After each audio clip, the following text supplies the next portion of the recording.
boa noite a todos aí, e que a gente consiga agora entender um pouco da nossa componente curricular, que é sobre iluminamento. Iluminamento, nós vamos falar, é uma matéria bem pequena, né, muito rápida, tá? Então, todos sejam bem-vindos aí à nossa sala e vamos embarcar aí para o conhecimento. Hoje é 16/6, nosso calendário de estudo. Então, hoje é nossa quarta aula. Semana que vem nós temos um intensivo, né, de 23, 25 e 26.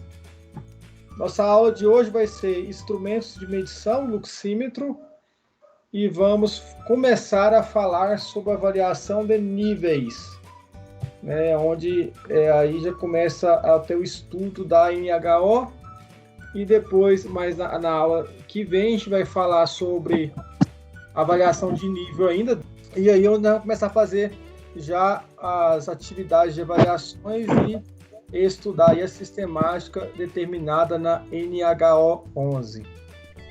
Bom, então hoje vamos falar sobre instrumentos de medições, né, instrumento de medição. É claro que para a luminotécnica nós temos outros instrumentos, mas a gente vai focar no luxímetro, né? Por que a gente vai focar no luxímetro? Porque o luxímetro é que nós utilizamos na área aí de iluminância, tá? Então a gente vai usar o luxímetro que é utilizado aí para nós. Nós iremos usar o luxímetro. Então o luxímetro, o próprio nome fala, em lux, a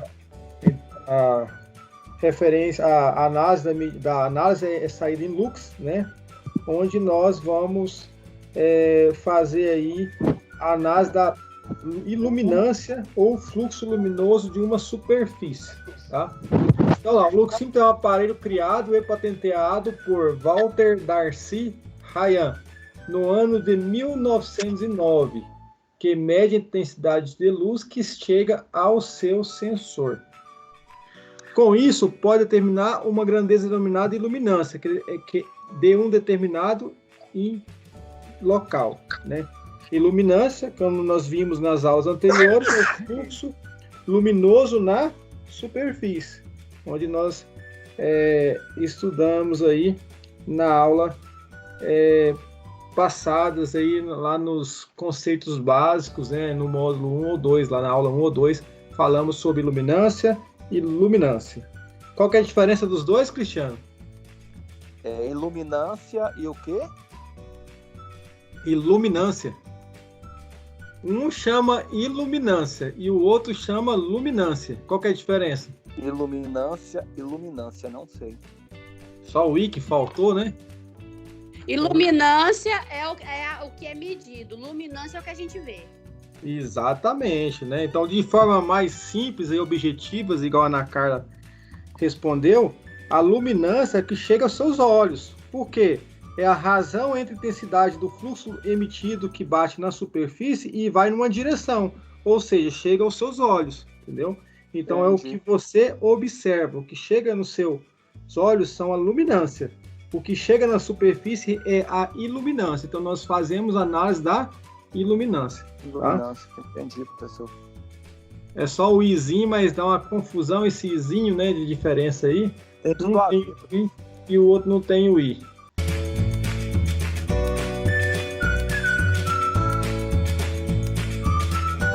Luxímetro, ele é o instrumento mais simples que existe, um dos instrumentos mais simples que existe. Tem vários modelos, né? Tem aquele modelo que até a Ana Carla falou que ela estava olhando para comprar, aqueles 4 em 1, né? Tem aqueles modelos 4 em 1. Eu, particularmente, eu prefiro o modelo único. O aparelho único, para mim, é mais confiável que você usar 4 em 1, 3 em 1, essa acaba se estragando. Porque você vai usar o decibelímetro, por exemplo, aí depois você vai usar o luxímetro, aí você acaba estragando o equipamento. Então eu vejo o equipamento único melhor, né, para ser utilizado. O luxímetro, o aparelho não é tão muito caro, né? 200, 300, 500 reais você acha aí para vender, né? Ele é um aparelho simples, Depois eu já programei um vídeo para postar lá para vocês na Google Sala do Luxímetro. Foi o melhor vídeo que eu achei na internet sobre explicação de Luxímetro, para mostrar o Luxímetro. Outros vídeos eu achei muito ruins as explicações. Eu vou postar um vídeo para vocês lá. Quando vocês retornarem à aula presencial, nós vamos lá no laboratório conhecer o Luxímetro da escola e manuseá-lo, tá? Porque uma coisa é assistir o vídeo, outra coisa é você pôr a mão no equipamento e fazer aí a operação. Embora esse aparelho é muito simples, né? Como esse aí, ó, esse que está na foto é um aparelho muito simples, ele tem só 2 botões, liga, deslize, congela a tela e muda de faixa, de escala, né? Então são equipamentos bem simples, né? Então o aparelho Luxímetro é basicamente um aparelho com funções um mini amperímetro, porém ligado a uma célula fotoelétrica. Dessa forma, sua funcionalidade dará quando o feixe de luz incidir sobre a célula, gerada uma corrente que vai carregar um positivo e um semicondutor dessa fotocélula. E a parte metálica fica carregada negativamente, com isso ocorre uma diferença de corrente. Então esse é o funcionamento eletroeletrônico do equipamento, né? E aí você vai ter a leitura lá no seu equipamento. Então tem alguns luxímetros, esses luxímetros mais simples, ele só faz a leitura direta. Tem alguns luxímetros que ele tem aí a característica de armazenar as leituras. Você consegue armazenar as leituras, 50 leituras, 10 leituras, você põe o tempo de armazenar a leitura para você não ter que anotar. Então tem alguns equipamentos, tem algumas funcionalidades diferentes que outros, ou seja, alguns mais avançados, tá? Outros não são tão avançados assim, são bem simples, tá? O cuidado que você tem que ter é com essa lente, né? Que essa lente é bem sensível, né? Então vamos lá. O que a NHO fala em relação ao luxímetro? Que é fora da NHO. O que a NHO fala? Características: medidor de luminância, unidade de medição em lux, com fotocélula corrigida para a sensibilidade do olho humano e o ângulo de incidência. Então, por aí, ele tem uma fotocélula corrigida com a sensibilidade do olho humano para que ele consiga captar o mesmo espectro que nós captamos aos nossos olhos. Lembra lá do espectro que a gente mostrou lá, a questão das ondas? Cada comprimento de onda tem um espectro que nós, seres humanos, conseguimos enxergar. Então, o luxímetro ele foi construído e preparado para captar aquela sensibilidade, né? A sensibilidade do olho humano, ou seja, então não adianta eu ter um super equipamento que não vai identificar aí como se fossem os nossos olhos. Então esse é o objetivo do luxímetro, imitar os olhos do ser humano aí para conseguir fazer a leitura similar aí ao ser humano, tá? Então vamos lá. O ângulo de incidência. Então o equipamento ele tem um ângulo de incidência. Então se você vê, ele não é plano, né? Ele não é um equipamento plano, né? Ele é um equipamento que tem um ângulo de incidência, né? Então ele tem ele não é reto, né? Ele é um semi-oval, né? E justamente um semicírculo, né? Justamente para também, de certa forma, replicar como se fosse um olho humano. Então esse é o objetivo daquele sensor, do formato dele e do jeito que ele foi desenhado para fazer a leitura aí do fluxo luminoso de um ambiente que você vai fazer a análise, tá? O equipamento também deve apresentar a especificação técnica informada pelo fabricante. Então, a especificação técnica, nós sabemos, né, que tem que ter lá, além do manual, né, além do manual lá, que tem que estar em língua portuguesa. Eu estava vendo que tem alguns equipamentos que são bem importados. Além do manual, que tem que estar em língua portuguesa, eu tenho que ter especificação no equipamento. Qual luminária que ele...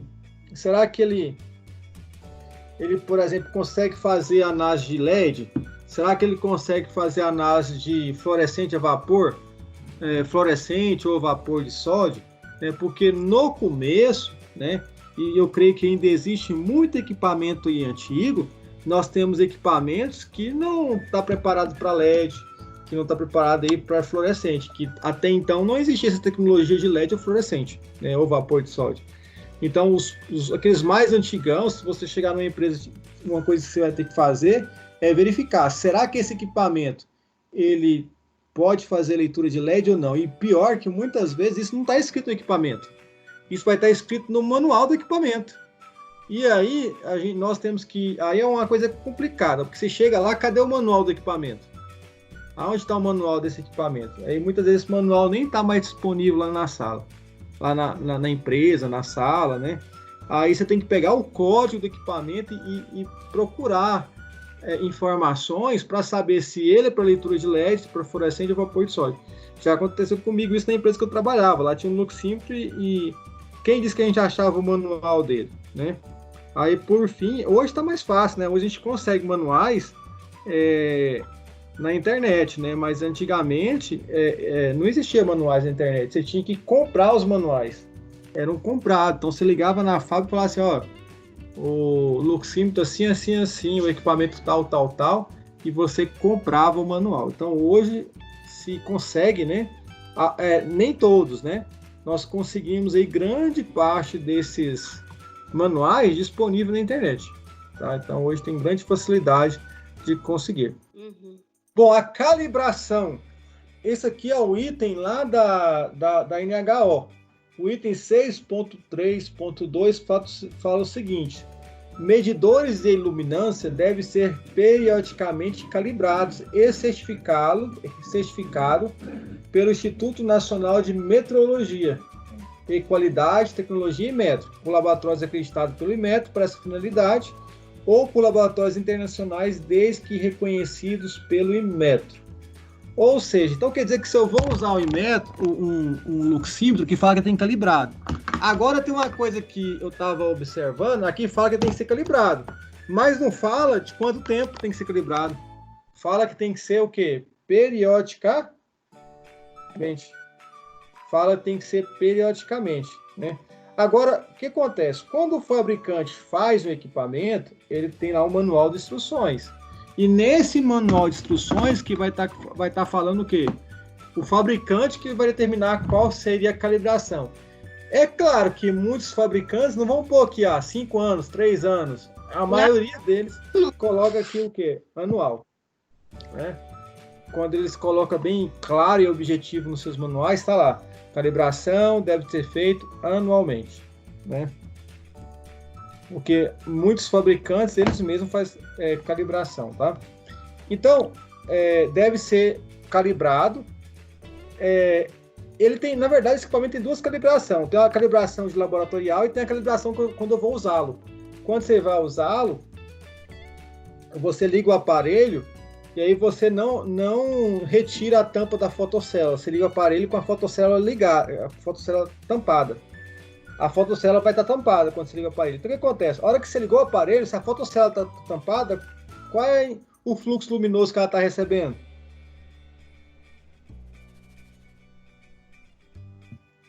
Vamos lá, Elks. Fala aí, Elks. Nenhum, olha, eu não estou tampada. Está tampada. Então, se ela está tampada, ela tem que estar mostrando lá no aparelho, lá no leitor do aparelho, o zero. Isso é a calibração que você afere quando você vai fazer a análise. Então, antes de você fazer as análises, você liga o aparelho, deixa ele tampado e ele vai ter que estar no zero. Ele pode até variar depois e voltar para ele tem que estar no zero. A hora que você voltar, depois zerou, ele pode dar um pique e voltar. Porque é um equipamento eletrônico, né? Mas ele tem que ficar no zero. Quando ele ligou, ele pode dar um picozinho, depende do equipamento, ele pode dar um número, depois voltar, mas ele tem que voltar a zero. Ele não pode ficar 1, 2 ou 3, entendeu? Então, se ele ficar 1, 2 ou 3, quer dizer que esse equipamento já está o quê? Está descalibrado. Então, já deve mandar fazer uma calibração. Então, a gente faz a aferição da calibração, tá? Laboratórios credenciados. Na verdade, o Inmetro não faz, é muito raro o Inmetro fazer lá nos seus laboratórios, fazer esses testes desse equipamento. Geralmente, o Inmetro credencia laboratórios. O Inmetro não tem tanto espaço e recurso humano ou de estrutura para fazer tantos ensaios no nosso país. O que o Inmetro fez? Ele credenciou laboratórios para que esses laboratórios seguissem procedimentos de calibração e esses laboratórios são acreditados aí pelo Inmetro, tá? Aí ele pode sim fazer aí essa calibração. Então, o mais próximo aqui, se eu não me engano, é Belo Horizonte, né, aqui de Goiânia. Então, a gente não tem aqui laboratório credenciado para isso, tá? Primeiro porque tem que ter uma estrutura laboratorial, equipamento, né? Então, é caro, né, manter um laboratório aí. Talvez pelo número de equipamentos para calibrar. Tem que ter um número muito grande de equipamentos para calibrar, para compensar manter um laboratório aqui na nossa região. Então, por isso que não tem laboratório aí até então para calibração de luxímetros, tá? O que eu acabei de falar aqui, ó? O que a NHO fala? A periodicidade de calibração deve ser estabelecida com base nas recomendações do fabricante. Então, aonde tem isso? No manual do fabricante. Em dados históricos de utilização dos medidores, que indicam possível comprometimento na confiabilidade do equipamento. E em critérios que venham a ser estabelecidos em lei, né? Então, olha só, se você usa, a questão do histórico, se você usa ele de forma intensa, é claro que o equipamento vai ter um desgaste maior, né? Mas é claro que o usuário, ele não vai pensar nesse, não, vou mandar agora previamente, de jeito nenhum. Ele, muitas vezes, ele resolve mandar só no ano lá, ou quando vence lá, Professor, né, aquela data. Oi. deixa eu dar voltar só um pouquinho. O senhor falou que não está escrito, né, na norma na NHO 11, que não tem estipulando a data, né, de Sim. calibração. Mas quando o fabricante estipula isso, eu posso ir contra? Não. Porque... Não, você não pode ir contra, porque, por exemplo, quando o fabricante estabelece a característica técnica daquele equipamento, é recomendação do fabricante, e aí, se você trabalhar fora da recomendação técnica do fabricante, ele pode alegar que você está fazendo mau uso do equipamento, entendeu?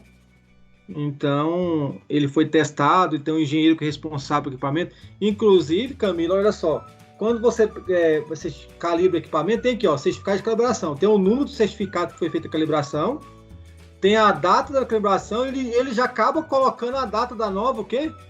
Calibração. Então, geralmente, Camila, esse pessoal aí, desses laboratórios, eles acabam colocando um ano.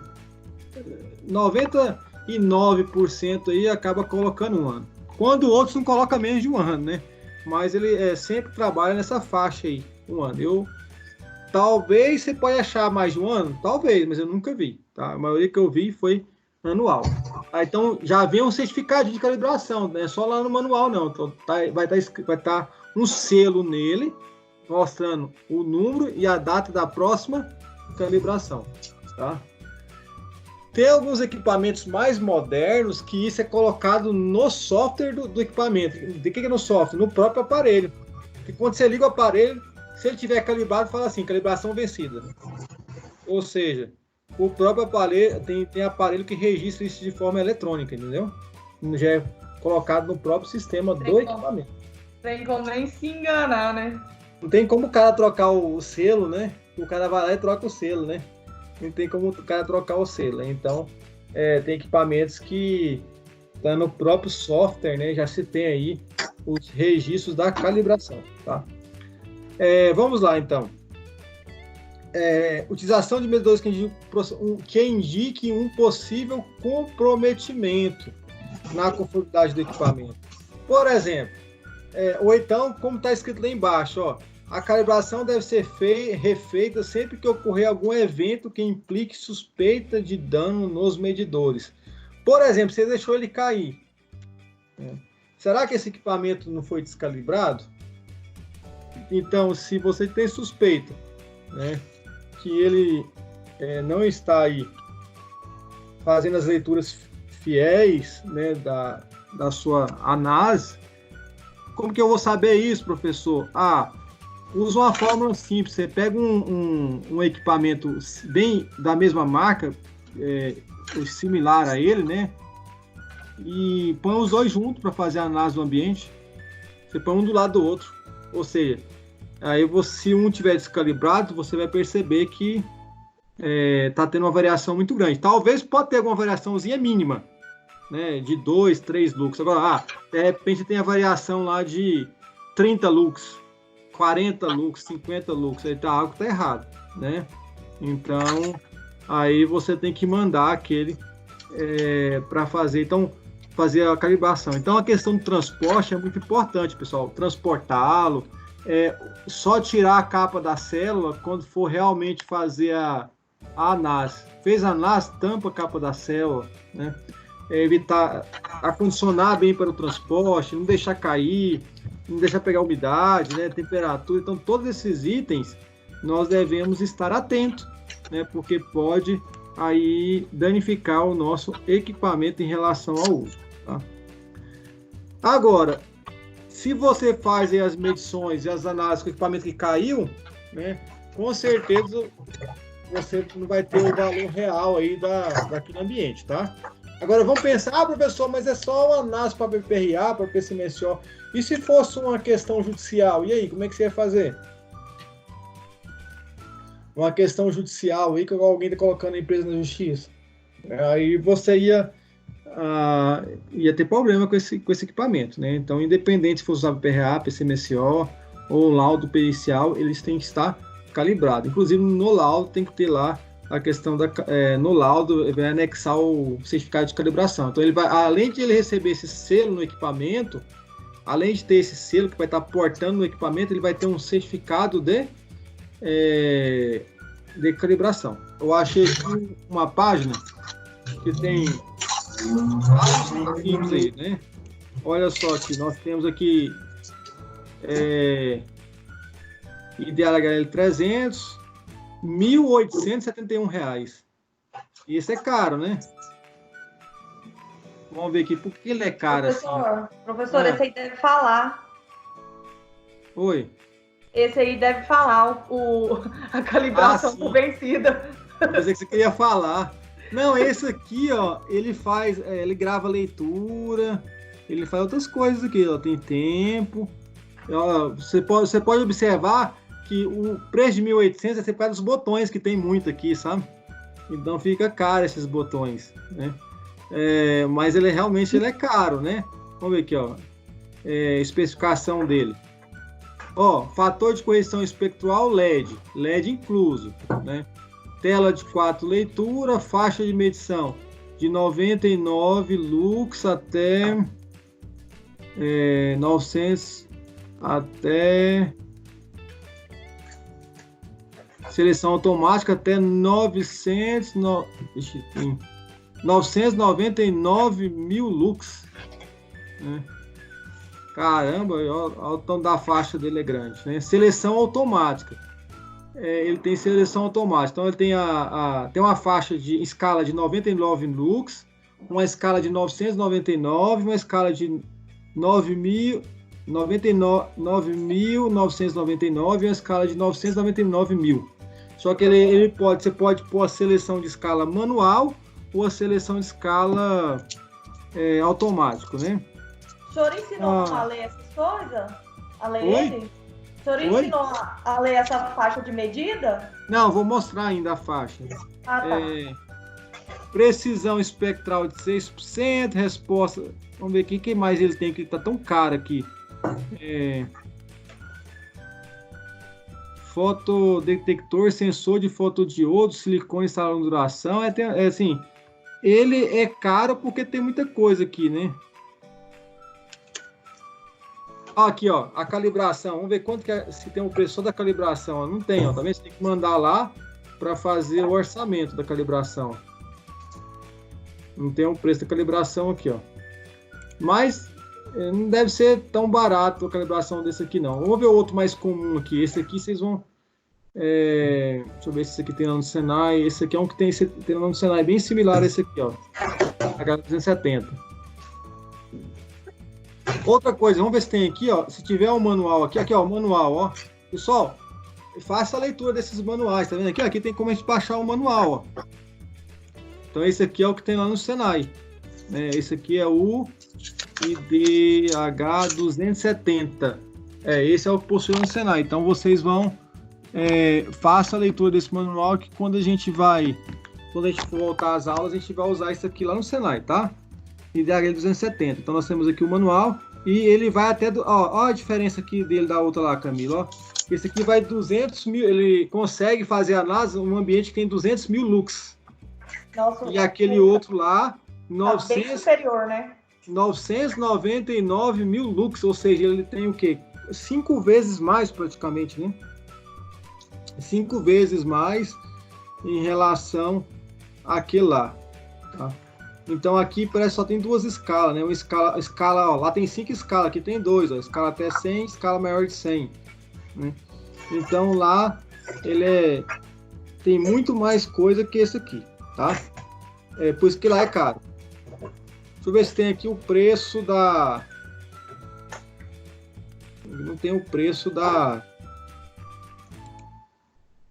calibração. Aqui, ó, esse aqui é barato. Aqui, ó, deixa eu ver se tem o preço de calibração. Ó, não tem. Mas olha só um detalhe aqui, ó. Para você comprar o equipamento, é R$343, não é? Só o equipamento, não é? Tá agora, calibrado... Agora, calibrado é 408, ou seja, o equipamento mais o certificado. Então, quer dizer que aqui tá tendo menos de R$100, né? Mas tem esse valor as calibrações. Tá dando menos de R$100. Deixa eu ver se muda aqui. Não muda, pra gente pôr aqui o valor no... Deixa eu tirar. A calibração aqui, ó, R$65. É porque isso aqui é a fábrica, né? Agora, se você for mandar para o laboratório, né, com certeza a calibração vai ser maior, tá? Mas aqui, ó, R$65 a calibração, o certificado de calibração. Tá? Tem para vários bolsos aí, viu? Então tem de 1.000 e poucos reais. Eu vou colocar esse manual desse aqui para vocês lá, tá? Esse outro aqui, ó, ele vai ter 400 mil lux, né? Ele vai ter 400 mil lux, ó. Então ele é mais barato que o outro, né? Também, ó, fonte de luz, isso aqui é importante, você tem que saber, ó. Fonte de luz de medição, luz LED branca e todas as luzes visíveis, ou seja, todas as luzes do espectro de visão, todas as luzes que nós enxergamos, né, que nossos olhos visualiza, ele consegue. Escala seccionável, né? Então armazenamento, desligamento automático. Então tem o tipo do sensor, né? Silício. Eu acho que o outro lá não era de silício, por isso que é mais caro. Aqui tem FC. Depois eu vou falar o que é FC para vocês. Então esse aqui, vamos ver se tem um manualzinho dele. Ó, tem um manual também. Então eu vou baixar uns 3 manuais lá e vou colocar para você lá. Quanto será que é só a calibração desse aqui? R$130, ó. A calibração deles é o mesmo, independente do valor, tá vendo?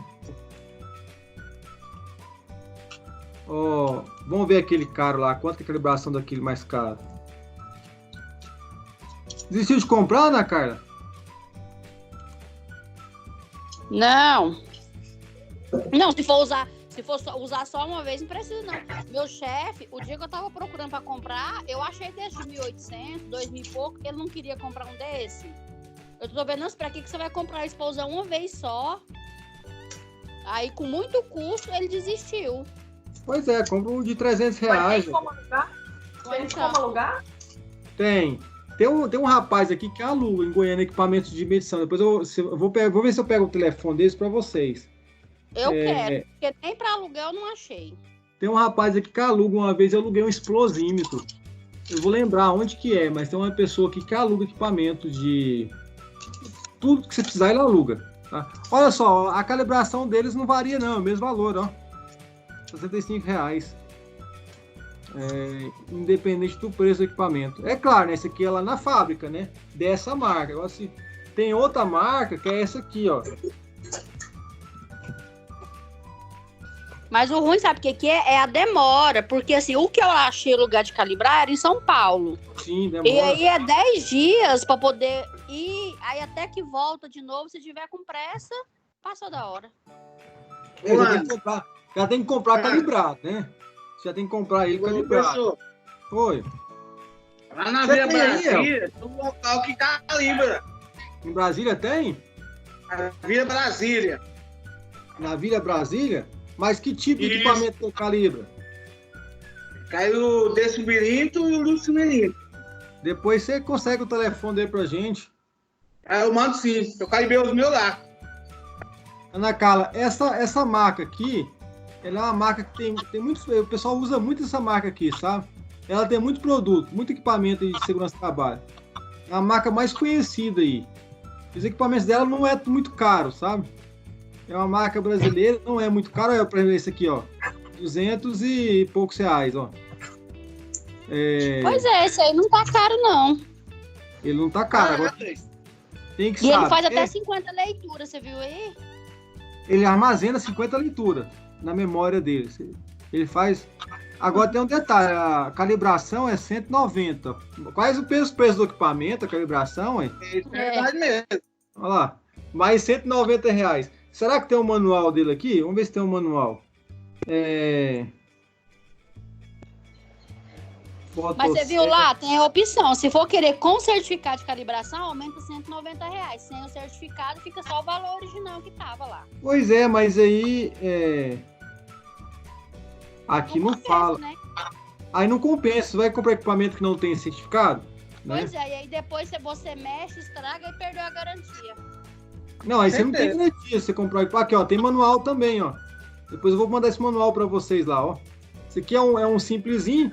A gente pode observar que os mais baratos, o que muda dos mais baratos? É isso aqui, ó. Então ele chega o quê? Aqui é 200 mil lux, né? Que ele consegue fazer a leitura, tá vendo? É fraco, professor. Oi? Acho que ele é mais fraco. Não, assim, é o mais simples, né? É o mais simples aqui, ó. Aí a menina perguntou da escala. O que é escala? A escala, Camila, você tem no aparelho a escala de 200, 2000, 20 mil e 200 mil. Se você trabalhar na escala de 200, por exemplo, a leitura vai aparecer 0.1. Se você for medir em lux, vai aparecer 0.1. Se você pôr na escala de 200, vai aparecer o lux. E se você for subir, vai aparecer no lux, entendeu? Agora, se eu, de repente, vou medir a área lá, estou usando um aparelho. Aí eu liguei ele, tá em 200 lux. Aí quando eu liguei ele, não aparece nada na tela, só aparece 1. Quer dizer que a escala tá baixa. Aí você tem que aumentar a escala para ele te dar a medida do ambiente, entendeu? Aqui, ó. O outro aqui Aí, ó. É pouca diferença de preço, ó. Pouca diferença de preço, né? Agora tem esse aqui, ó. Não sei se vocês já viram esse aqui, ó. Tem esse aqui, ó. Que é um integral, ó. Assim, ele tem tudo junto, ó. Ele tem termômetro, decibelímetro, luxímetro. É tudo junto no mesmo equipamento, né? Agora, será que ele faz leitura de LED? Vamos ver. Vamos ver lá.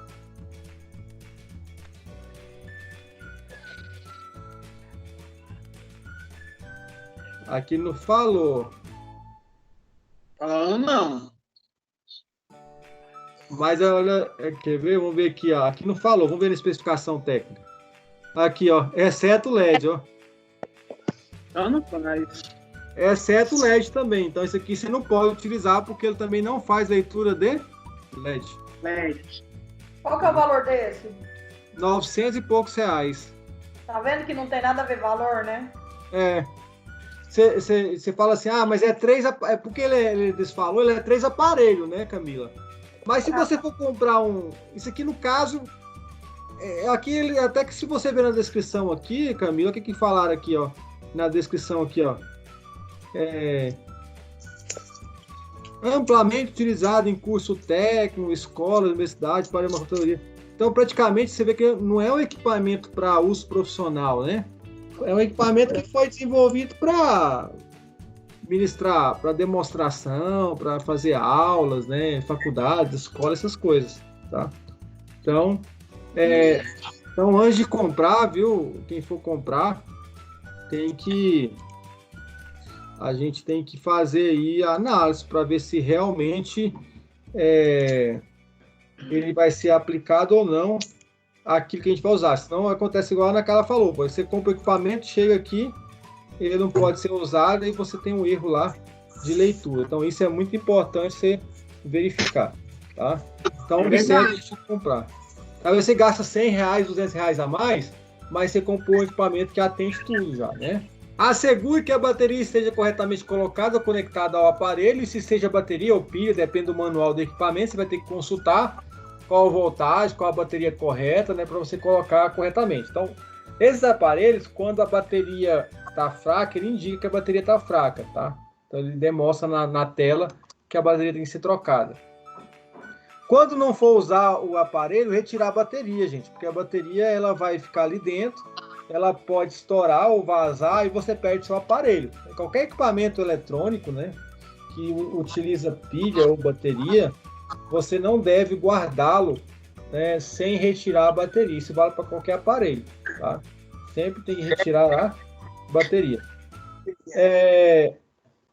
Antes de utilizar, você vai examinar se o sensor está com alguma avaria ou danificado, ou o próprio aparelho, né, faz inspeção no seu aparelho. Não coloque próximo à fonte de calor, né? Lembra lá que a questão da temperatura de trabalho, ele é equipamento de plástico, né? Então ele pode danificar, deformar. Não use em ambientes corrosivos ou gases inflamáveis ou explosivos na presença de fontes de campos eletromagnéticos. Então, olha só, a gente sabe que esse equipamento eletrônico, então ele produz ali centelhas dentro dele. Se você usa no ambiente explosivo, ele vai explodir, né? A gente pode verificar depois, eu não cheguei a pesquisar, mas a gente pode olhar se tem algum equipamento desse à prova de explosão. Se for equipamento para usar em atmosferas explosivas, né, atmosferas conhecidas como X, se tiver equipamento desse para atmosfera X, vai ser muito caro, tá? Todo equipamento para atmosfera explosiva são caros, tá? Evite que o medidor seja exposto à luz do sol. Porque a intensidade da luz do sol depende do horário, do momento. A intensidade pode danificar aí o sensor dele, tá? Não exponha as condições ambientais adversas, como chuva, né, umidade, né, poeira. Esse equipamento é muito sensível, por isso que ele tem a tampa. Você fez a análise ali, já tampa ela. Então, evitar aí expor aí com poeiras, né? Evite choques elétricos nesse equipamento, né? Você está usando equipamento eletrônico, se você está com a mão molhada, você pode tomar até um choque elétrico, ele pode te dar uma descarga elétrica em você, embora não seja muito grande a descarga elétrica dele, né? Os choques elétricos, mas não é bom você trabalhar com ele, utilizar com a mão molhada. Você pode, além de levar o choque, a umidade entrar para dentro do equipamento e danificar a placa dele eletrônica, tá? Não utilize esse produto em atmosferas explosivas, né? Então, esse equipamento não pode ser utilizado em atmosferas explosivas, como foi falado ali atrás. Não mergulhe em líquidos, não vou lavar o equipamento, joga na máquina de lavar roupa e liga lá, não pode fazer isso não, nem no tanquinho, né? Limpe o sensor usando apenas um pano macio, né? Com nada, só um pano meio úmido, né? Não muito úmido também, né? Que você vai limpar o sensor, tá? Agora, o resto do aparelho você pode usar um pano úmido para limpar ele, tá? Não muito úmido também. Não pode pôr produtos, não. É só o pano mesmo, com água, né? Não muito úmido e não muito seco também, para não arranhar. Então, o ideal é você usar um espanador, tira o pozinho e depois você passa um pano. Não usar compressor, tá? Porque o compressor pode empurrar as poeiras lá para dentro do equipamento. Nesse caso desse equipamento aqui, ó, nós temos esse aqui é um equipamento simples, né? Um painel, né? Isso aqui, gente, eu estou mostrando para vocês, mas depende de equipamento para equipamento. Por isso que eu mostrei para vocês como conseguir o manual lá. Quando a gente acessou o site lá, vocês viram que tem um manual disponível para baixar, né? Então, isso aqui é só um modelo que está aí na apresentação. Então, cabe cada um de vocês pegar o manual do seu equipamento e fazer a leitura. Eu tenho certeza que o Elks já leu o manual dele umas 4 ou 5 vezes, né? Né, Elks? Já fez a leitura aí do seu equipamento. Então, você deve fazer a leitura do equipamento antes de utilizar. Nesse caso, desse equipamento, nesse primeiro aqui, ó, é o display beacon, vai mostrar a leitura, o visor. Aqui nesse aqui eu tenho a chave liga e desliga e congelamento, da leitura que eu quero congelar. O seletor da faixa, o ranger que seleciona a faixa. O botão indicador da faixa, o 4, né, vai indicar a faixa que está aqui bem abaixo do LCD, né, vai ter um número mostrando. E aqui eu tenho um sensor com a tampa. Pronto, ele tem um cabo, né, tem equipamento, tem cabo de 1,5 m, 1 metro, né, para a gente possa fazer a leitura. Tem esse cabo aqui, ele é espiral, né, então se você esticar ele, tem cabo que chega até 1,5 m, tá? Então esse é o exemplo desse modelo. O senhor vai ter 1,5 m? Quem quer falar aí? Cristiano? Elkson. Fala, Elkson. Não, você falando o meu é pequeno, é 1 metro. Tá? É 1 metro. Função hold, né? Para entrar tem uma função hold, né? Para a posição hold entrar nas teclas, nesse caso aqui, né? Então, quando você pôs, nesse caso desse modelo, quando você usar a função hold, o Hzinho vai ser mostrado lá na última leitura no display, né? Vai ter tá hold e vai ter a leitura do último análise feita, tá? No caso desse equipamento, depende do manual de equipamento para equipamento, né? Então aqui a operação, no caso desse equipamento aqui, posicionar a chave em on, né?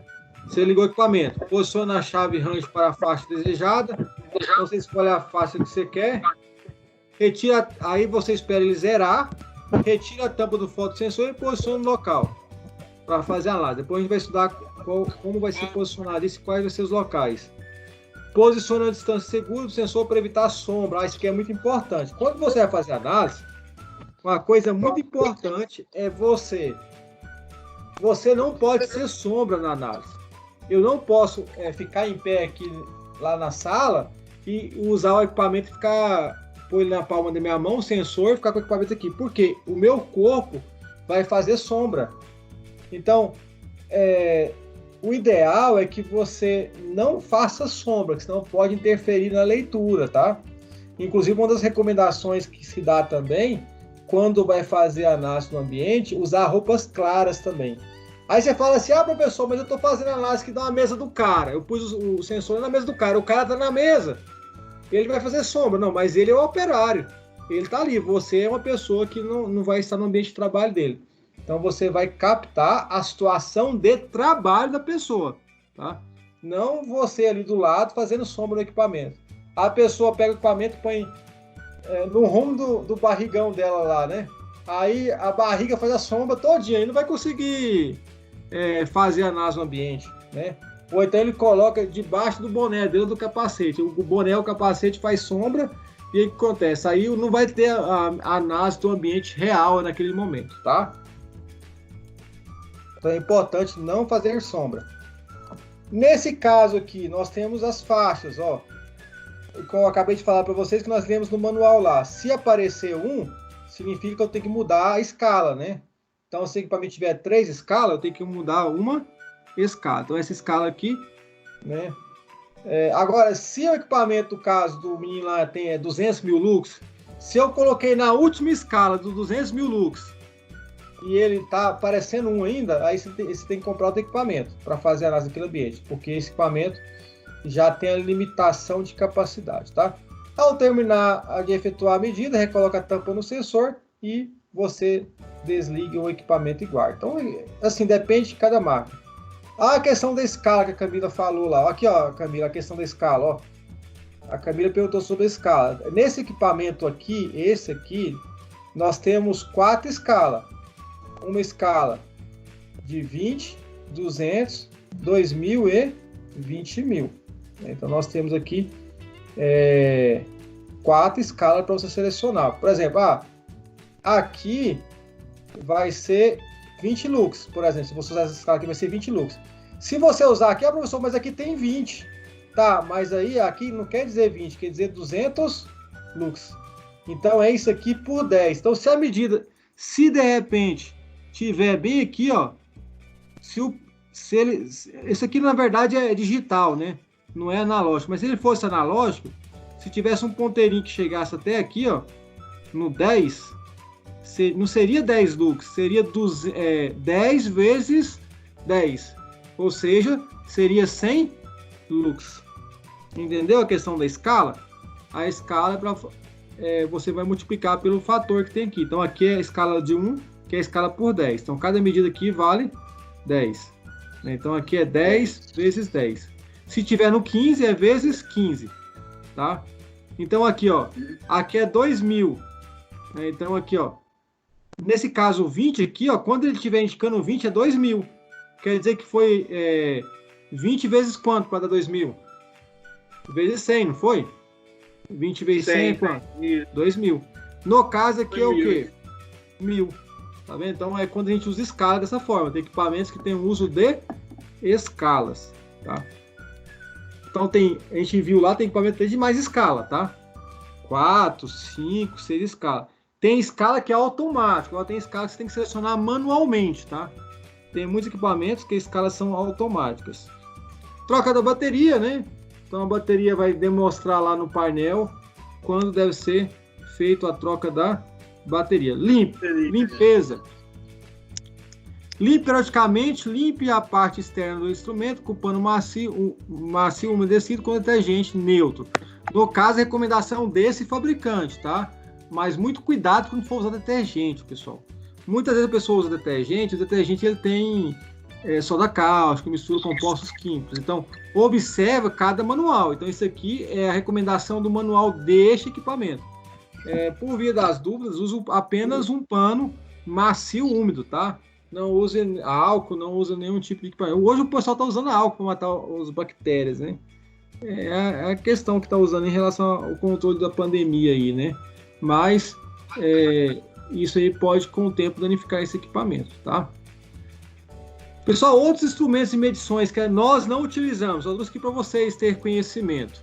Aqui nós temos o medidor de luminosidade em candela, quando a lâmpada fala quantas candelas por metro quadrado, e aqui é uma medição de fluxo luminoso, que mede o lumen, né? Candela metro quadrado e lumen. Então, isso aqui a gente não usa, tá? Isso aqui é só para título de conhecimento que eu coloquei aqui para vocês. Alguns equipamentos que utilizem para medição de luminosidade em candela e luminosidade em lume, fluxo luminoso. Bom, pessoal, vamos para o nosso intervalo, né?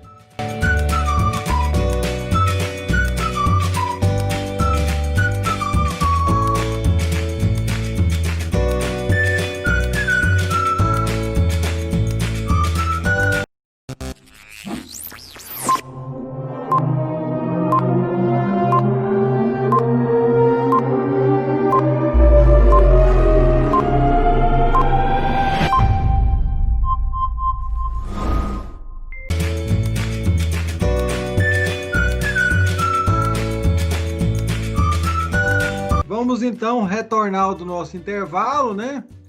Nós vamos começar a falar agora sobre a variação dos níveis, que já está entrando na reta final do nosso curso, né? Que semana que vem nossas últimas aulas. E aí nós vamos falar aí da variação dos níveis e entrar no estudo agora da NHO, no qual nós vamos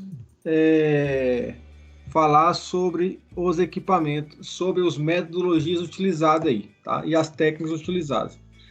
Então vamos lá. Então, para falar a variação dos níveis, uma coisa que nós devemos estar atento é que a nossa NH, eu já falei isso aqui em aulas passadas também, a nossa NR17 manda nós seguirmos a NHO. Então é obrigatório seguirmos a NHO. Então é obrigatório para avaliação de iluminamento o uso da NHO. Tá? Então é obrigatório a gente fazer isso aqui. Se você for ler se a gente for ler a NR17, como vocês estão tendo a aula com a Bertilha agora, vocês estão estudando com a Bertilha agora as normas regulamentadoras, né? Mas se você observar, você vai ter que puxar várias outras normas para complementar aquilo lá. É o caso aqui da NR17. Você vai ter várias NHOs que vai ser aplicada na NR17. NHO para ruído, para calor, né? Que é questão econômica também, né? Ruído, calor, e tanto na NR15 também, né? Como na própria NR17, vocês vão usar outras NHOs como complemento dessas normas. Então, isso é muito importante. Vocês vão estar atentos às outras recomendações técnicas oficiais, né, no caso aí das NHOs. Então, vamos lá. Então, aqui é o item 17.5.3, que foi colocado em 2018 na NR17, né, houve a revisão desse item através dessa portaria 876, no qual esclareceu aí o uso da NHO 11, tá? Então, eu tenho que usar NR17 e NHO 11. O objetivo da NHO 11, né? Então, a NHO 11 ela foi feita pela Fundacentro, né, e pela MTE, tá? Qual que é o objetivo da NHO 11? Estabelecer critérios e procedimentos para avaliação do nível de iluminamento em ambientes internos, indicar os principais parâmetros que interferem nos aspectos quantitativos e qualitativos relacionados à iluminação interna do ambiente de trabalho. Então, tem uma coisa que eu fiquei aqui pensando aqui esses dias, quando eu já li ela várias vezes, cada vez que eu leio ela, tem algumas questões que de vez em quando eu levanto em relação à iluminação. Eu estava fazendo a leitura dela e pensei assim, mas e o ambiente externo que a pessoa trabalha? Então a NHO, ela não fala, NHO 11, no ambiente externo, para quem trabalha no ambiente externo. E, assim, é claro que nós temos, não existe aqui nenhuma informação sobre o ambiente externo, se você trabalha no ambiente externo. Aí você fala, mas de dia é uma coisa, mas se o cara trabalhar de noite? Aí eu tava observando, por exemplo, eu tava pensando aqui também uma situação, quando eu trabalhava de tec-segurança, eu trabalhei numa usina hidrelétrica, no qual lá a gente trabalhava 24 horas. E aí, por exemplo, 24 horas, e o dia tinha iluminação do dia, né? E à noite tinha os refletores, né? E aí? A norma, ela não está falando isso. Aqui na NHO 11 não fala esse tipo de situação, né? Então, é claro, né? Tem que... Aí, a única referência que nós temos é a NHO 11. Você pode usar como referência, mas não está falando em relação a ambientes externos, nessas situações noturnas em ambiente externo. E tem bastante. A gente trabalhava lá, os refletores, embora alguns locais a gente observava assim, que a iluminação estava fraca. Aí eu até pedi, ó, essa iluminação aqui está muito ruim, põe mais 2 ou 3 refletores aqui para melhorar. Tinha vezes que eu pedia para colocar mais refletores, que era assim, aqueles refletores de carretinha. Puxava aquela carretinha com vários refletores, não sei quem já viu, que usa muito em show. Eu pedia para colocar mais 2 ou 3 carretinhas no local, que eu achava muito ruim. Tava muito um ambiente escuro à noite. Eu, não, vamos pôr mais refletor aqui, que esse ambiente de vocês está ruim demais. Mas aqui deveria falar alguma coisa, deveria ter alguma coisa aqui dentro da NHO 11 que falasse sobre trabalho noturno com iluminação artificial, e não tem, né? Então é uma falha que talvez ao longo do tempo seja esclarecida e seja colocada aí, tá? Mas não está falando aqui na norma sobre isso. Essa NHO se aplica à avaliação do iluminamento em ambientes internos. Então aqui já está falando, ambiente interno. Aborda também outros aspectos e parâmetros para detecção, né, de não conformidade que possa comprometer com requisitos de segurança e desempenho eficiente do trabalho. Então, os parâmetros, né, para não comprometer a questão de segurança, né, e o desempenho do trabalho lá. Então, a aplicação aí, NHO 11. Então, NHO 11 é aplicado no ambiente interno do trabalho, onde tem pessoa trabalhando. Embora a gente pode observar a NHO 11, ela tem lá recomendações para a área que não existe pessoas trabalhando, por exemplo, um corredor. A pessoa não vai trabalhar, mas ela vai passar ali, né? Então, ela não vai ficar trabalhando naquele ambiente de forma habitual ou contínua, né? Mas, mesmo assim, tem iluminação mínima lá em todos os ambientes lá estabelecidos onde a pessoa vai andar aí, né? Trafegar na empresa. Lá na NHO fala o seguinte, referências técnicas que foi elaborada essa NHO, ou seja, se a gente pegar esse NHO aqui e pegar essa NBR, principalmente essa primeira aqui, a 8995, a gente vai observar que é praticamente uma cópia dela, tá? Então essa NBR ISO se é 8995 é praticamente uma cópia da NHO. Então se você for olhar, na verdade a NHO que é praticamente uma cópia dela, né? Porque a NHO é de 2018 e ela é de 2013, tá? Então, quando foi se fazer a NHO, o que falou aqui, ó? As condições das normas e documento técnico relacionado a seguir encontrava-se em vigor durante a elaboração da presente norma. Então, quando foi elaborada essa presente norma, estava vigente esses documentos, alguns aqui, né, naquela época estava vigente. Será que hoje está vigente ainda? O que fala o segundo item aqui da norma? Ó, o que fala aqui, ó? Os usuários dessa NHO devem estar atentos às condições mais recentes das normas referendadas ou daquelas que venham a substituí-las. Pessoal, essa imagem está ruim? O que está causando a sensação de vocês aí? Não, pra mim tá normal. Eu tô falando uma atenção aí. Não, tá. Eu pus ela de propósito, sabe por quê? De acordo com a sua luz que tá aí e esse movimento aí, vai influenciar, sabia? A forma que você tá conseguindo... A questão é que se a gente ficar muito tempo vendo essa figura dessa forma e depende da sua iluminação do seu ambiente, você vai criar o quê? Uma fadiga visual, tá? Então, é um exemplo aí, ó, da iluminação, né? E aí vai dar uma fadiga visual aí na pessoa, tá? Agora, olha só o item aqui, ó. Usuários da SNHO devem estar atentos às edições mais recentes das normas referendadas. Quais são as normas referendadas? Essa aqui, ó. Então, quer dizer que nós temos que estar sabendo se essas normas estão atualizadas ou não. Nós que temos que saber disso, tá? Então, nós temos aí, ó, 1, 2, 3, 4, 5. Então, nós temos 5 normas aí que eu tenho que saber se elas estão atualizadas ou não. Eu que tenho que saber, como usuário da outra norma aí, se eu quiser como referência, se essas normas estão atualizadas ou não. Agora eu pergunto para vocês. Então, quem está aí na sala? Ana Carla, Amanda, Cristiano e Elcio. Eu. 5 pessoas estão na sala aí. Nós temos 5 normas aí. Nós temos 5 normas, uma para cada um. Vocês têm, a da Ana Carla é a primeira. Vocês têm 6 minutos para provar para mim. Eu vou esperar aqui, vou parar a apresentação. Vocês têm 6 minutos para provar para mim. Então, a primeira é da Ana Carla. A segunda é da Amanda. A terceira é da Camila. A quarta é do Elcio e a quinta é do Cristiano. Vocês têm 6 minutos para provar. Vou dar mais, 8 minutos, até 9h20. 9h20 eu quero que vocês provem para mim se elas estão válidas ou não.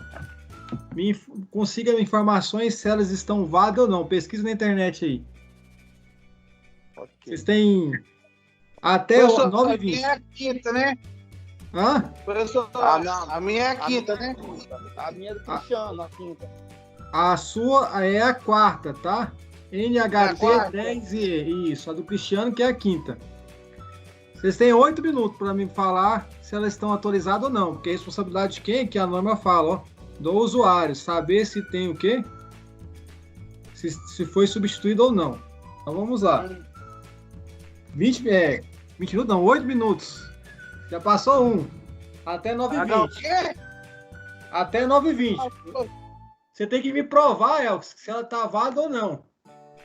Você apagou, como que eu vou ver? Ah, você quer que põe lá? É, ué, você apagou, ué. Aí, tá aí, ó. Ah. Tá dormindo no ponto, Elks? Não, ué. Eu tinha apagado, como eu ia ler ela. Viu aí? Vi. Senhor, Oi. tá conseguindo me ouvir direitinho? Tô sim. A minha foi substituída. Qual que é a sua? É a 5382. 53? 82. Por qual que ela foi substituída? Ela foi substituída pela 1985. 19,85, certeza? É o ano, né, professor? É, observa aí. A minha Aonde- tá em vigor. Aonde você tá pesquisando, Camila? Tô no Google. Cuidado com pesquisa no Google, pessoal. Ontem a Ana Carla leu um item da norma errado, que estava usando uma norma que foi baixada no Google, né? De qualquer forma. Assim, talvez a fonte, tá? Não, a minha tá em vigor, mas ela pode ser substituída pela 5413 de 1992. Minha, peraí. Sabe, só de indicar aí, quem tá pesquisando na BNT, só indicar um Eu caminho tô. mais fácil. Vai lá no catálogo da BNT. É o lugar Eu mais tô aqui no catálogo. seguro de você pesquisar, tá? A minha tá em vigor.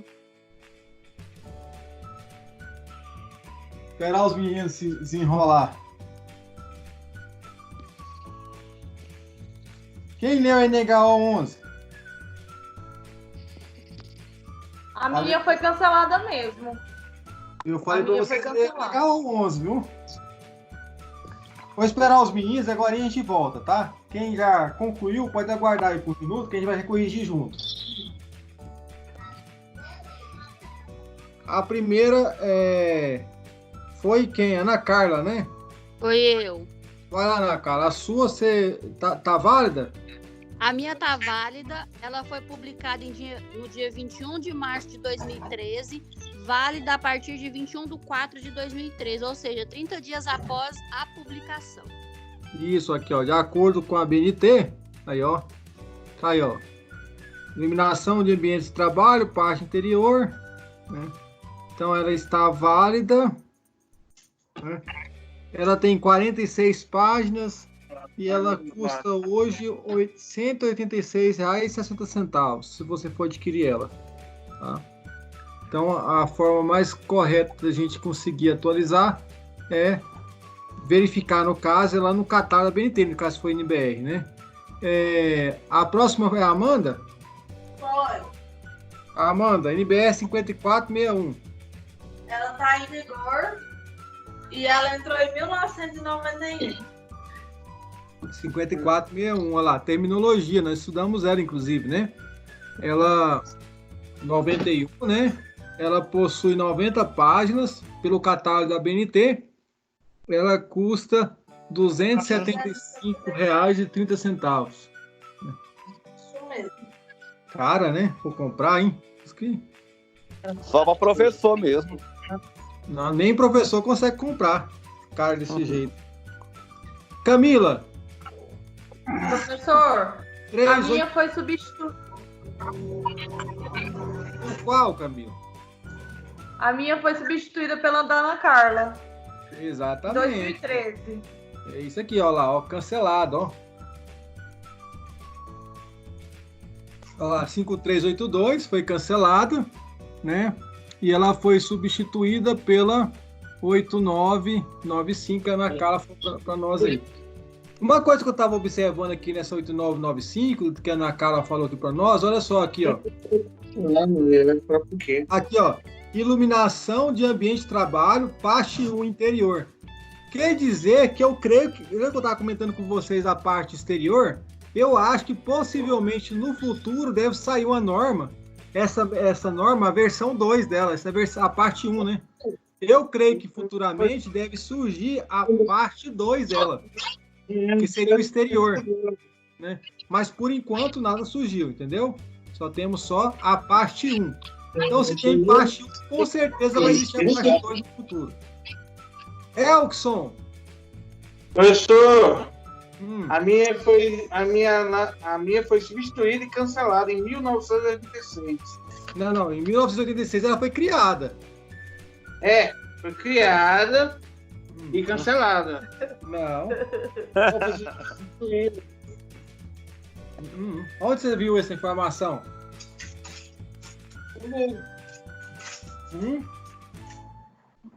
Em qual site do Google? Elkson, você leu o NH11? Sim. Não, então você não leu o NH11. Por quê? Olha só. Essa informação aqui está dentro da NH11. Se você vir aqui, ó. Não, eu tô com NH10 aí. Tá dentro da NH11 aqui, ó. NH10, olha só, tendo a NH11, se você pegar a NH11, porque a NH10 ela foi substituída pela NH11. Isso. A NHT10 não existe mais. Quem entrou no lugar dela foi a NHO11. Se vocês tiver assim, para quem leu a NH11, lá na entrada, na apresentação dela, fala o seguinte: o que fala na apresentação da NH11? Fala o seguinte, ó. Nesse contexto, a norma NH11, a variação de iluminamentos, ambientes de trabalho externo, cancela e substitui a NHT10-IE de 1986. Isso em 2018. Então ela foi cancelada em 2018, entendeu? Então tá lá dentro do corpo da NH11, tá escrito essa informação, tá? Bem no comecinho dela, ó. Aqui, ó, 2018, o ano que ela é, né? E tem 64 páginas. E aí, ó, aqui, a sua tem 64 páginas? Ah, mas é 66. Olha aqui, ó, bem aqui nessa página, ó. Nessa página aqui, ó, tá a informação aqui, ó. Que eu acabei de ler para vocês aqui, ó. Daqui que eu retirei. Então, através dessa NH11, NHT10-IE não existe mais, foi substituída, tá? Cristiano, quer saber como é que o Cristiano descobriu lá aquela questão dele? Bem, pelos meus conhecimentos técnicos que eu tenho... Nossa! Falou bonito agora, Cristiano. A minha deixou de existir, professor, em 1997. Ela foi o quê? Deixou de existir em 1997. Não, ela foi feita em 1917, ó. Toda 97. vez. Ah. Ela deixou 97 ela foi feita. 97. Hã? Eu acho que seus conhecimentos técnicos, Cristiano, tá meio estranho. Olha só, essa norma não é a norma brasileira, tá?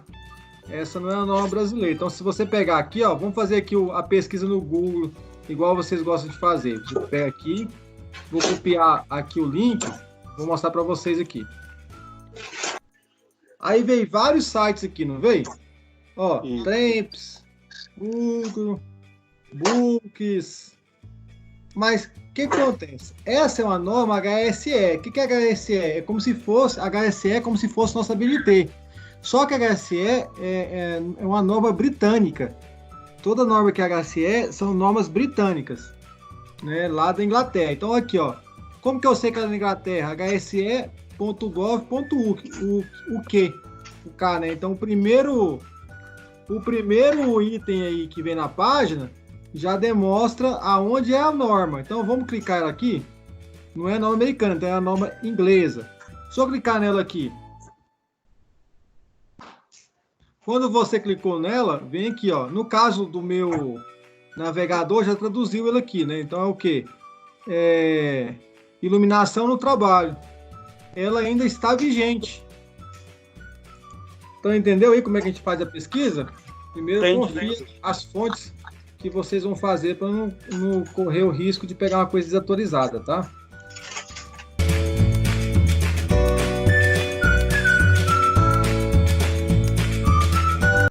Segundo a portaria 876, de 24 de outubro de 2018, os mestres de medição, que foi essa portaria foi o que incluiu lá a questão da NHO 11, lá no item 17.5.3.3 da NR 17. E com isso, a NHT 10IE passou a não existir, tá? Em 2018 foi substituída aí pela NHO 11. Então tem várias NHO, tá? Depois, se vocês tiverem curiosidade, depois vocês pesquisam as outras NHO. Tem outras NHO, tá? Depois vocês pesquisam, tem NHO de temperatura, de ruído, depois vocês pesquisam outra. Vocês vão precisar de usar futuramente, tá? Aqui, ó, mostrei aqui para vocês já a resposta do menino lá. Bom, lá na NHO tem a definição, lá no item 4 da NHO. Definição nós estudamos nas aulas passadas, né? Mas só quero relembrar 2 ou 3 conceitos com vocês aqui. Primeiro conceito, área da tarefa.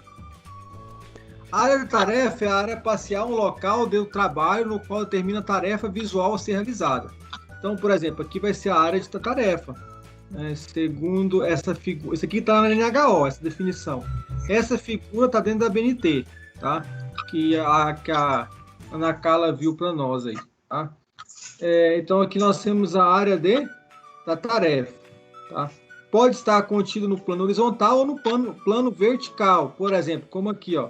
Por exemplo, o professor ele usa o quadro, né? Se ele for aquele professor que usa o quadro para escrever no quadro, a área da tarefa dele é o quadro, então ele pode estar tanto no horizontal como no vertical. Aí nós temos outra definição lá que chama entorno imediato. O que é o entorno imediato? É um zona mínimo, é uma zona de no mínimo 50 centímetros, né? De largura ao redor da área de tarefa. Então, por exemplo, aqui ao redor, aqui a área do entorno. Vamos supor que aqui fosse um quadro. Aqui seria a área da tarefa e do lado do quadro, aqui próximo ao quadro, aqui seria o entorno imediato à tarefa, né? De acordo também com a figura lá da ABNT. O que é a área de trabalho? A área de trabalho é a área da tarefa mais o quê?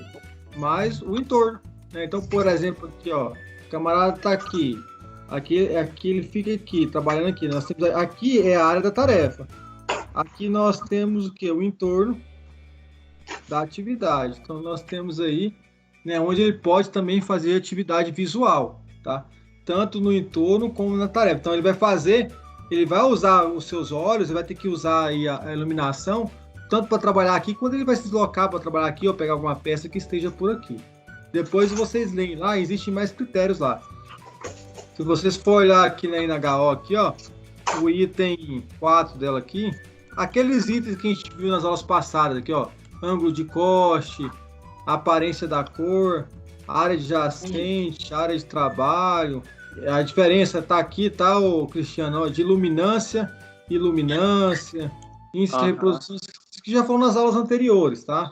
Critérios de avaliação, segundo a NHO.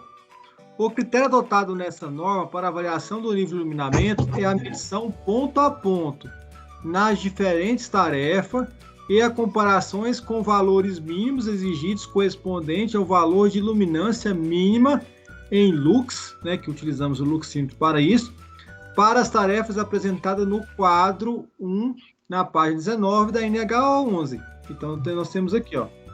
Lembrando que eu falei da tolerância. Qual é a tolerância que eu falei na aula passada? Dos valores? 10%. Aí, ó, 10% de tolerância. Nossa, tá, eu ia falar 11%. Aí o quadro, eu mostrei esse quadro também nas aulas passadas, né? Aqui, ó. Aí tá o medido de lux do saguão. Tem uma tabela lá de vários locais. Depois a gente vai voltar essa tabela quando a gente for fazer a atividade prática, tá? Então tem aqui, ó. a quantidade de lux. Por exemplo, saguão de embarque, 200 lux. Área de conexão escada rolante, 150 lux. Balcão de informações, 500 lux.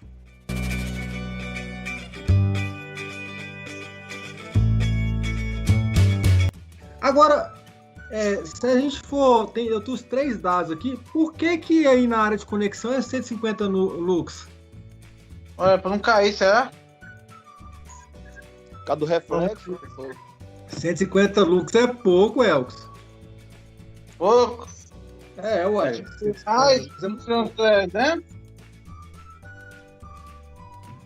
Aqui na área de conexão, escada rolante, esteira, gente, é local que não é mais de passagem, então não vai ter pessoas trabalhando ali, entendeu? Eu ia falar Já lá no agora, salão, só que eu ia ver ninguém lendo nada. lá no salão de embarque, no saguão de embarque, geralmente tem as pessoas que ficam lá pegando a bagagem, conferindo os bilhetes. Então lá tem 200 lux. Na área que ninguém vai fazer o esforço de trabalho, é só de trânsito, você pode observar que está 150 lux somente, entendeu? Então essa é a diferença. Só que tem uma observação aqui, né? Nós temos 3 itens aqui, ó, quando uma tabela tem um item aqui, como esse item aqui, ó, um asterisco, ou tem um 1 aqui em cima, ou igual tem nota, depois nós temos que ver o que significa essas notas, tá? Depois a gente tem que ler lá na tabela, a gente vai olhar aqui, o que significa cada nota dessa. Vamos lá, olha só, continuando aqui, ó, saguão de entrada, isso aqui já é outra coisa, lá é o aeroporto, né, que já mudou a área, tá vendo? Isso aqui agora é uma área geral de edificação, saguão de entrada, 100 lux, sala de espera, 200 lux, porque a sala de espera geralmente tem revista lá para o pessoal ler, né, o pessoal fica lá se entretendo, né, ali, para fazer alguma coisa. Saguão de entrada é só a área de entrada, né? Aqui tem uma observação também, ó. Nas entradas e saídas, estabelecer uma zona de transição para evitar a mudança brusca. É quando a pessoa entra ou sai de um ambiente que está muito claro, quando mesmo escuro, ele pode ficar com a visão ofuscada, tá? E aí pode ficar cego por um momento, tá? Então a gente tem que criar áreas de transição, depende do ambiente ou local. O que tem as notas? Outra coisa, esse IRC, né?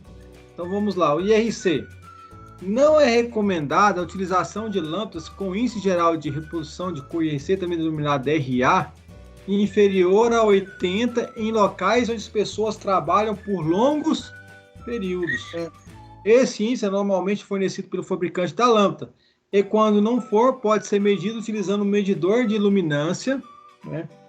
O medidor de luminância que forneça esse parâmetro. Existem alguns medidores de luminância, a gente não chegou a ver se aquele lá de R$ 1.000 fazia isso aqui, né?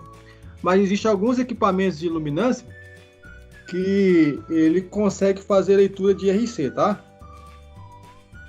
Ou você lê na lâmpada lá, ou o certo é fazer a análise, né? Agora, olha só aqui. Então, quer dizer que um saguão de entrada, qual que é o IRC dele aqui? Do saguão de entrada aí, Elks, qual que é o IRC dele? De entrada. 100. IRC. Se é lucro. 60. 60. Olha lá em cima, Elks, ó. Aqui, ó. Lux, IRC 60. Eu perguntei qual que é IRC no salão de entrada. Cristiano, qual que é o IRC da área de circulação? IRC da área de circulação. Quanto que é? Tá aí na tela, Cristiano. Tá na tela aí, Tô Cristiano. vendo 60. 60 é 40, moço. Aqui, moço, área de Achei, circulação. 40. Área de circulação aqui, IRC 40. Achei. Tô só te pegando, professor. Só pra ver se tá prestando Sei. atenção. Aham. Se fosse uma prova de vestibular de concurso, eu tinha perdido a vaga lá do... A prova é diferente, né, professor? Olha só aqui, ó, IRC dessa área é 40, porque é só circulação, gente. E é só circulação, então não vai precisar de ter IRC, não vai ter pessoas continuamente trabalhando ali, né? Então, onde a gente trabalha, no mínimo IRC tem que ser 80, tá? Só que aqui fala um negócio interessante, né? Aqui fala aqui, ó, 80. Só que aqui tem um detalhe. Onde as pessoas trabalham por longos períodos. Quer dizer que a gente pode encontrar alguma situação na tabela que o IRC vai estar abaixo de 80. As pessoas trabalham, porém o IRC pode estar abaixo de 80. Só que aí não é longos períodos, né? Pode ser situações que você encontra aí por não longos períodos. Às vezes a pessoa trabalha aí de forma bem rápida, né? Aquelas notas que estavam lá, ó, a primeira nota, o que significa? Pode haver exceções para o IRC, para iluminação de montagem de altura, montagem alta, superior a 6 metros, para iluminação externa, quando não houver pessoas trabalhando por longos períodos, ou quando não for necessária a identificação das cores para a segurança. Por exemplo, uma fábrica lá que tem um armazém, e talvez as pessoas vão lá, só deixam armazenando as coisas lá e nunca entra lá uma vez por ano, ou uma vez cada mês. Não tem pessoas trabalhando de forma contínua ali, né? Então aí o seu IRC pode ser menor do que 80, entendeu? Pode haver exceção aí de IRC. Ou então, uma coisa interessante que falou aqui nessa NHO, que ela não é para isso, e eles falaram aqui, ó, e para iluminação externa. Então eles chegaram aqui a tratar a iluminação externa, embora essa NHO não fala de iluminação externa nem a NBR diretamente, só falou aqui nesses itens. Então tem poucas situações que chega a falar de iluminação externa aqui, tá? Ou quando não for necessária identificação de cores para segurança. A nota 2. Em locais que apresentam estações de trabalhos com monitores ou de vídeos ou displays visuais, teclados podem sofrer ofuscamento. Então, por exemplo, você está usando um computador igual aqui, aí tem uma luminária aqui, ele pode refletir, a luz pode vir aqui, né, no aparelho, e aí ele vai refletir. Só que aí, o que pode acontecer? Você pode ficar ofuscado pela reflexão, né? Igual, por exemplo, o teclado é preto, quando você olha o teclado ele está brilhando, né? Então isso causa reflexão e com o tempo isso vai provocar vai provocar ser desconfortável para você, operador do computador, ou vai ser inabilitador. O que é inabilitador? Quando nós recebemos um reflexo e nós não conseguimos enxergar por causa do reflexo, atrapalha a gente trabalhar, tá? Aí a gente viu lá nos efeitos da exposição da luminosidade que pode causar dor de cabeça, tontura e outras doenças que a gente falou sobre isso. Se é necessário selecionar ou reposicionar as luminárias, a fim de evitar o desconforto por reflexões de alto brilho.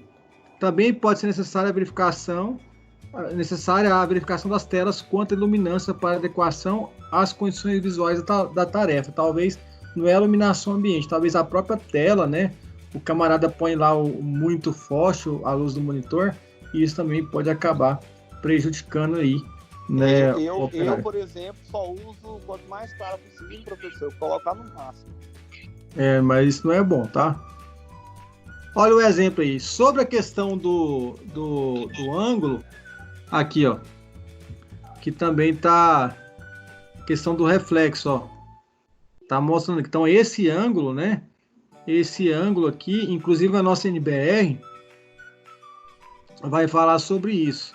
Deixa eu ver se tem mais alguma recomendação sobre o ângulo aqui. Não, aqui já chega nas análises, ó. Só que aqui já fala de iluminação externa também, ó, nessa norma, né?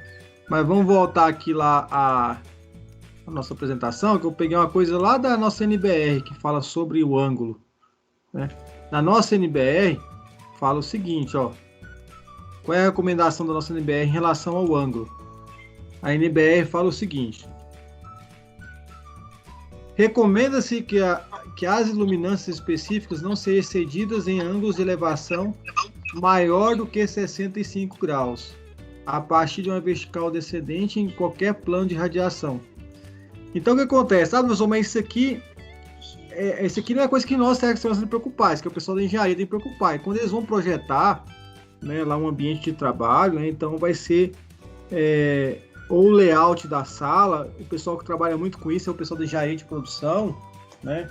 O pessoal da engenharia de produção, ou um ergonomista, por exemplo, eles vão projetar o layout da sala, posicionamento das mesas, o posicionamento lá das luminárias, a luminária em relação ao posicionamento da mesa, tem tudo em comum, tá? Então, o reflexo daquela luz, né, pode atrapalhar lá a pessoa que vai usar o monitor, tá?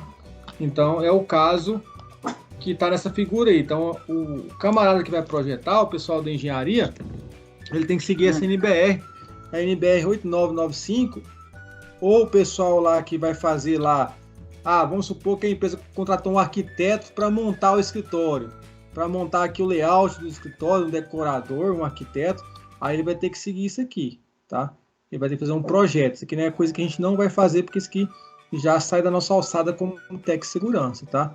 Você pode identificar, o cara tem reflexo, o que a gente pode fazer? Talvez mudar o computador, mas chamar alguém da engenharia para fazer o layout daquela planta. Aí é onde está a importância da engenharia de segurança do trabalho, o pessoal da engenharia de segurança, para achar solução para esses itens aqui, tá?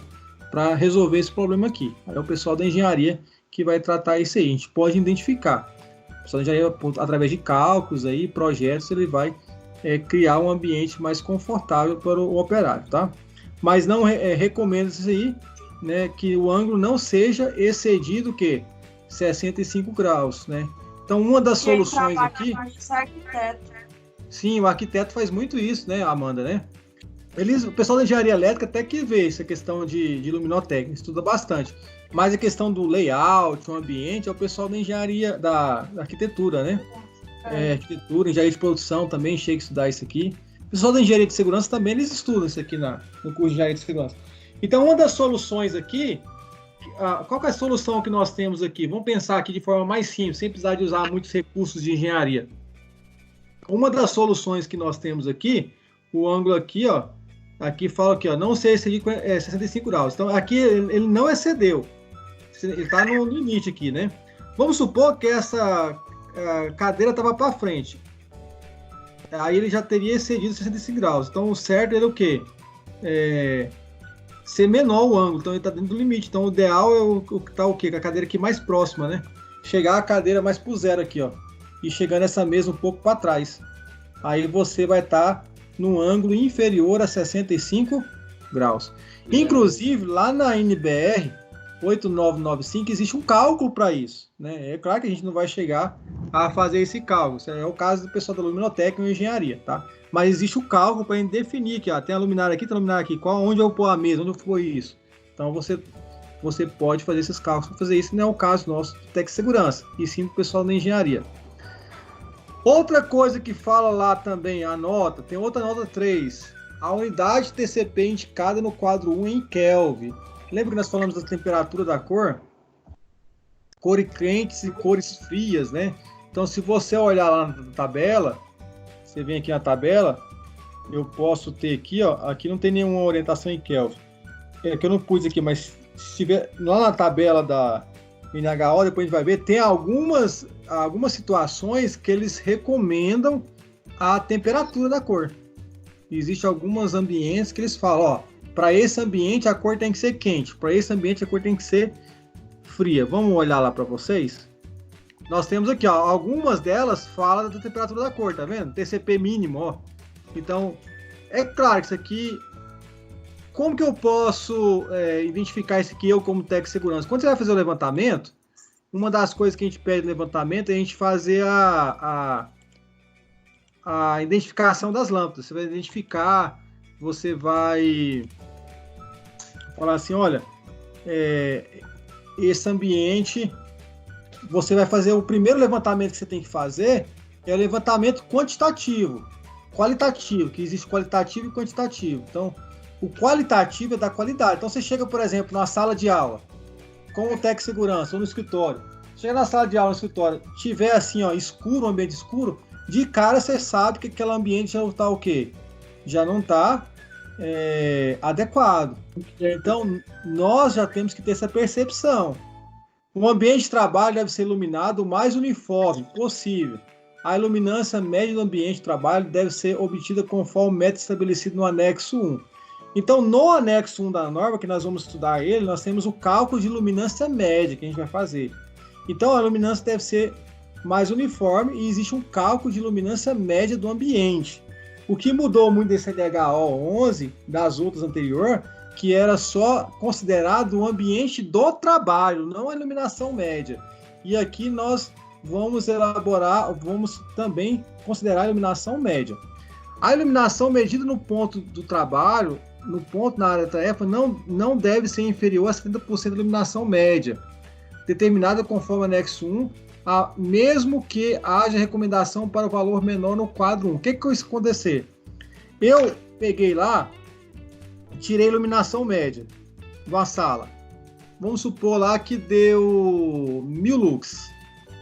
Aí, eu fui medir lá, iluminei o escritório, deu 1000 lux. Na mesa do Elcio tem 800 lux. Beleza, 80%, né? Na mesa da Amanda tem 700 lux. Opa, tá dentro da média, tá 70% aí. Na mesa da Ana Carla tem 600 lux. Então, o que acontece é que a iluminação dela, né, tá errada. Então, eu posso ter variações, mas eu nunca devo ter abaixo de 70%, tá? Entendeu? Sim. Entendi. Então, a iluminação média é uma que a gente faz a soma, só que a iluminação ponto a ponto não pode dar inferior a 70%, então detalhe, tem que estar dentro da tabela também, lá que a gente olhou, aquela tabela que a gente viu agorinha, tá? Então não pode estar inferior à tabela. Bom, caso uma tarefa específica não esteja apresentada no quadro 1, aquele quadro 1, gente, não tem todas as tarefas ali. Assim, impossível a gente relacionar todas as tarefas, tá? O valor de iluminância mínima exigido deve ser obtido pela associação com tarefa similar. Você pode pegar como referência, que ele está só orientação, tá? Uma sala, vamos supor, sala do necrotério, talvez não vai ter lá. Aí você vai ter que pegar uma que vai aproximar mais a situação, tá? Em áreas no quais são realizadas tarefas de forma contínua, a iluminância não pode ser inferior a 200 lux. Eu perguntei para o Elcos, quantos lux tinha? Ele falou 100. Então, nenhuma área de trabalho pode ser menor do que 200 lux. Tá? Então, é um limite aqui. Área de trabalho, tá? Onde realizar tarefa. Área de circulação pode haver variações. Bom, critério de variações. Em situações que existam uso de iluminação suplementar, deve ser verificada a iluminância nas áreas do entorno imediato. Nesse caso, a iluminação do entorno deve ser inferior aos valores indicados a seguir. Vamos supor que você tem uma sala e tem um computador, em cima do computador tem um refletor. Aquelas lâmpadas suplementares, né? O que acontece? Quando eu tenho iluminação aqui da área da tarefa, por exemplo, 750 lux, 500 lux, o meu entorno imediato não pode, ele tem que ser o quê? Ele não pode ser 200, ele tem que ser no mínimo 300. Por que eu não posso ter diferença muito grande da área de tarefa para o entorno imediato?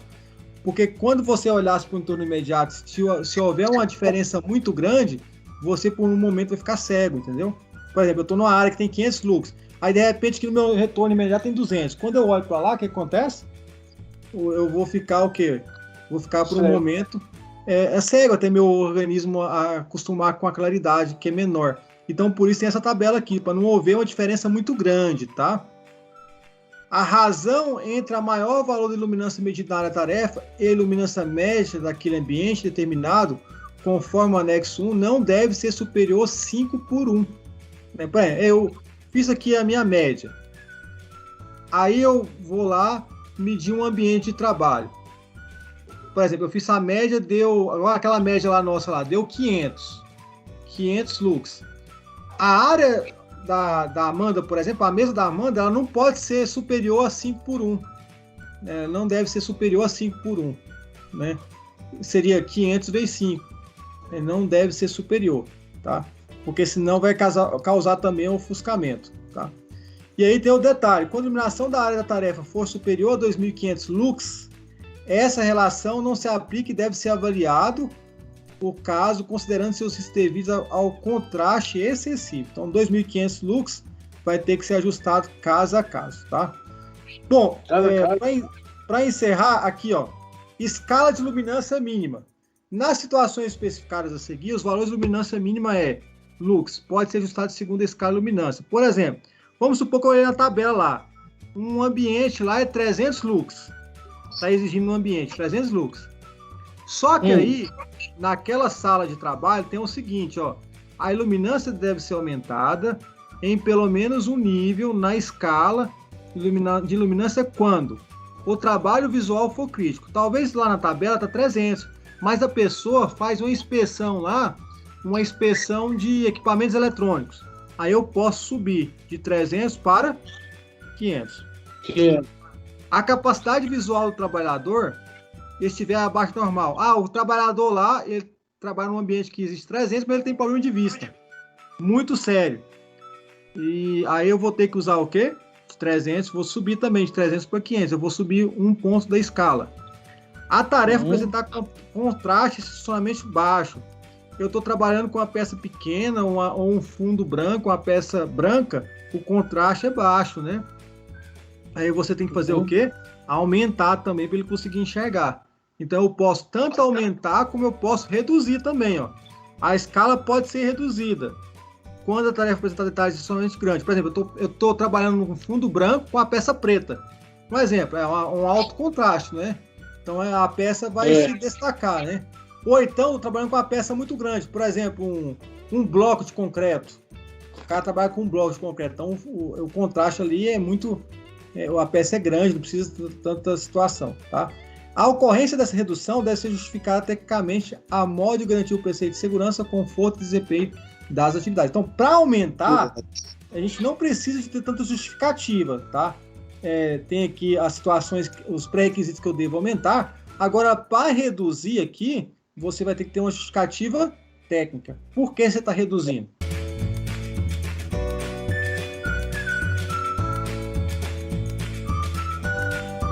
Essa aí foi a nossa aula de hoje, né?